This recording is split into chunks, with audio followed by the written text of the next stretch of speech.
బులెటిన్లో breaking news చూస్తున్నాం. Russia Ukraine మధ్య గత 3 ఏళ్లుగా కొనసాగుతున్న యుద్ధానికి ముగింపు పలికే దిశగా కీలక పరిణామం చోటు చేసుకుంది. రష్యా అధ్యక్షుడు వ్లాదిమిర్ పుతిన్, అమెరికా అధ్యక్షుడు డొనాల్డ్ ట్రంప్ మధ్య జరిగిన సుదీర్ఘ ఫోన్ సంభాషణ కొత్త ఆశలు రేకెత్తిస్తోంది. దాదాపు 2 గంటలకు పైగా సాగిన ఈ చర్చలు ఫలప్రదంగా, నిష్కపటంగా జరిగాయని పుతిన్ స్వయంగా వెల్లడించారు. నిలిచిపోయిన శాంతి చర్చలను పునరుద్ధరించడమే ఈ సంభాషణ యొక్క ముఖ్య ఉద్దేశమని పుతిన్ వ్యాఖ్యానించినట్లు అధికారిక వర్గాల సమాచారం. ఈ సంభాషణ అనంతరం పుతిన్ మీడియాతో మాట్లాడుతూ ఇది చాలా ఉత్పాదకమైన మార్పిడి అని అన్నారు. రష్యా ఉక్రెయిన్ మధ్య ప్రత్యక్ష చర్చల పునఃప్రారంభానికి అమెరికా అందిస్తున్న మద్దతుకు ట్రంప్కు ఆయన కృతజ్ఞతలు తెలిపారు. మరోవైపు ట్రంప్ కూడా ఈ సంభాషణ వివరాలు ధృవీకరించారు. రష్యా ఉక్రెయిన్ మధ్య కాల్పుల విరమణ చర్చలు తక్షణమే ప్రారంభమవుతాయని తెలిపారు. రష్యా అధ్యక్షుడు వ్లాదిమిర్ పుతిన్తో 2 గంటల పాటు జరిగిన చర్చలు ఫలవంతమైనట్లే అని ఆయన స్పష్టం చేశారు.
బులెటిన్లో మరో బ్రేకింగ్ న్యూస్ చూస్తున్నాం. అమెరికా మాజీ అధ్యక్షుడు జో బైడెన్కు ప్రోస్టేట్ క్యాన్సర్ సోకినట్లు వైద్యులు వెల్లడించారు.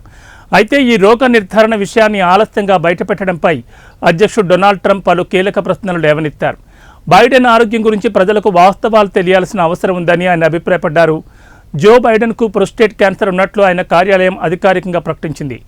గ్లీసన్ స్కోరింగ్ విధానంలో ఆయన క్యాన్సర్ తీవ్రతను అంచనా వేయగా స్కోరు 9గా నిర్ధారణ అయినట్లు తెలిపారు. ఈ స్కోరు క్యాన్సర్ వేగంగా వ్యాపించే అవకాశాన్ని సూచిస్తోంది. ఈ పరిణామాలపై డొనాల్డ్ ట్రంప్ మాట్లాడుతూ ఆందోళన వ్యక్తం చేశారు. ఈ సందర్భంగా ఆయన మాట్లాడుతూ గ్లీసన్ స్కోర్ 9కి చేరుకోవడానికి చాలా సమయం పడుతుందన్నారు. గతంలో ఇదే వైద్యుడు బైడెన్ మానసికంగా ఆరోగ్యంగా ఉన్నారని చెప్పారని గుర్తు చేశారు. ఇది కేవలం రాజకీయ అంశం కాదు, మన దేశ భద్రతకు సంబంధించిన విషయమన్నారు. క్యాన్సర్ విషయాన్ని ఇప్పటి వరకు ఎందుకు బయటకు వెల్లడించలేదని ఆగ్రహాన్ని వ్యక్తం చేశారు.